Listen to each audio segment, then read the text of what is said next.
I never thought I'd be the guy writing one of these posts, but here I am, pouring my guts out to strangers on the internet. Maybe it'll help me make sense of it all, maybe it won't.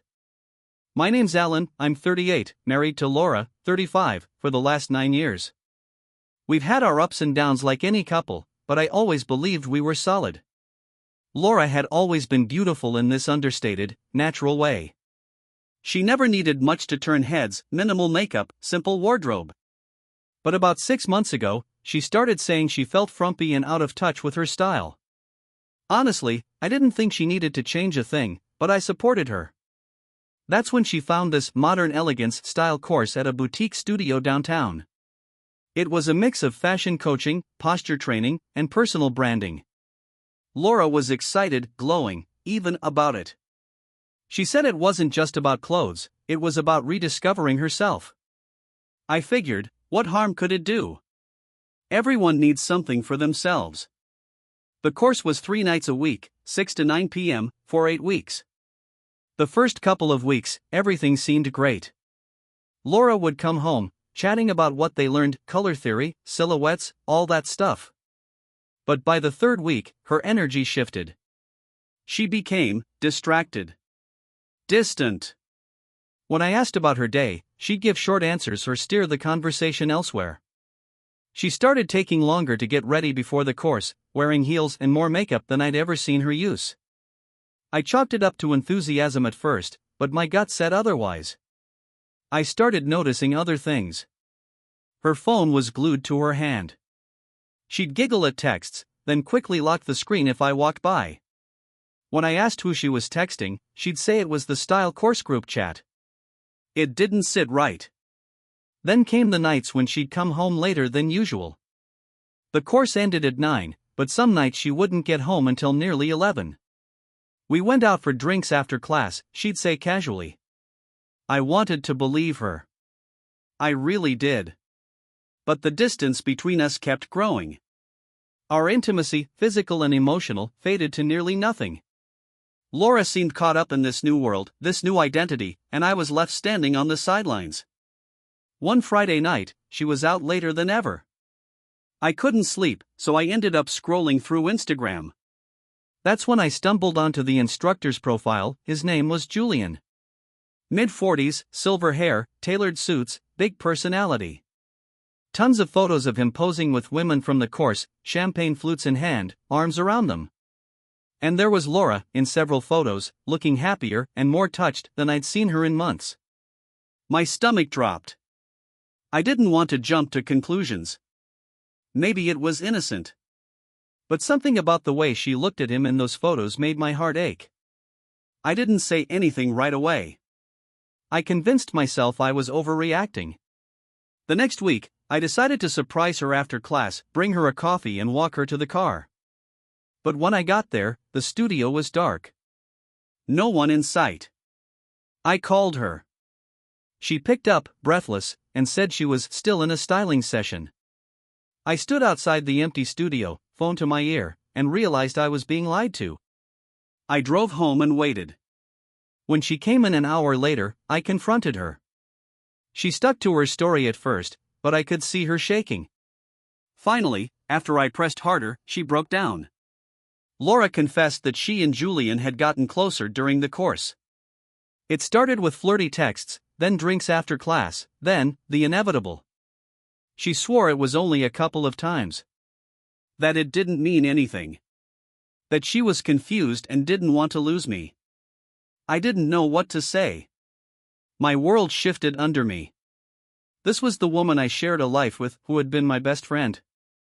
And here she was, sobbing in front of me, telling me she had fallen into something with a man she barely knew because he made her feel alive and desirable.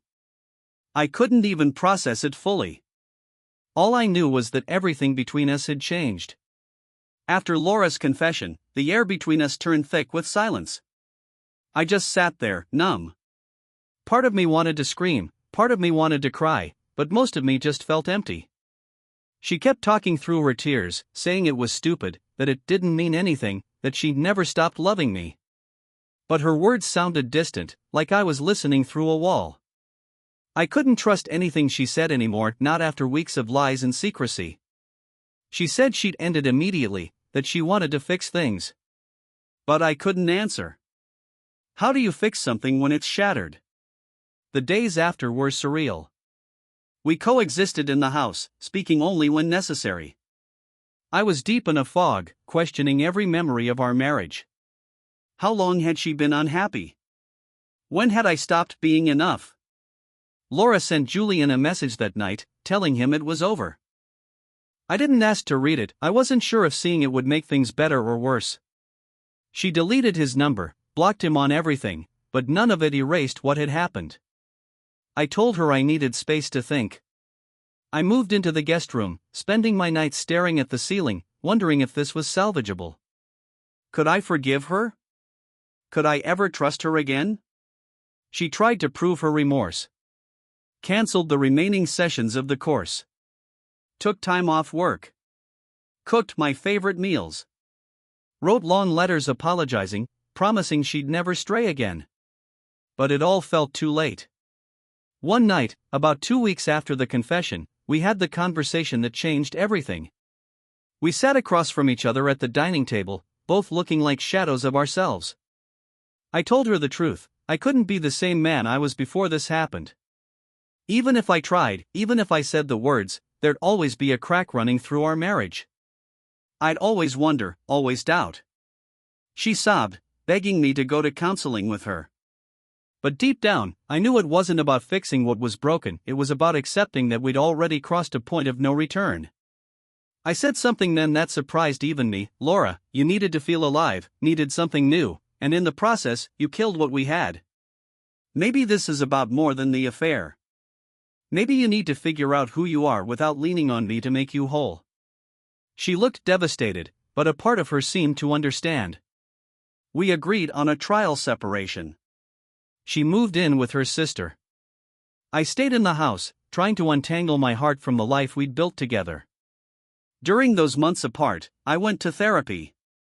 At first, it was just to process the betrayal. But over time, I started to rediscover myself, not the version of me that existed only as Laura's husband.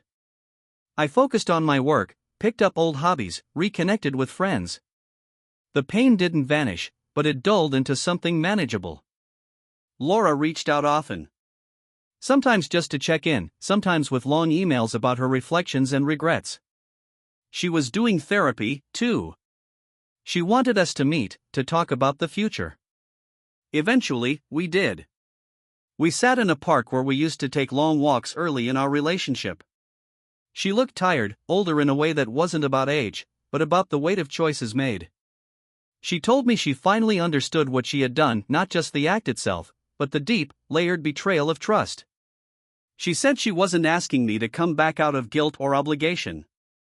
She just wanted me to know she still loved me and would respect whatever choice I made. And here's the hardest part, I believed her. I believe she was genuinely sorry. But forgiveness and reconciliation aren't the same thing. In the end, I chose to let go. We filed for divorce amicably. No messy fights, no bitterness. Just a quiet understanding that some wounds run too deep to heal together. It's been almost a year since then. I won't lie and say it's been easy. There are still nights when memories sneak up on me. But there are also mornings when I wake up grateful for the clarity, for the space to build a new life, one where trust and peace aren't overshadowed by suspicion. If there's one thing I've learned through all this, it's that love without trust is a hollow shell. And sometimes, the bravest choice is knowing when to walk away.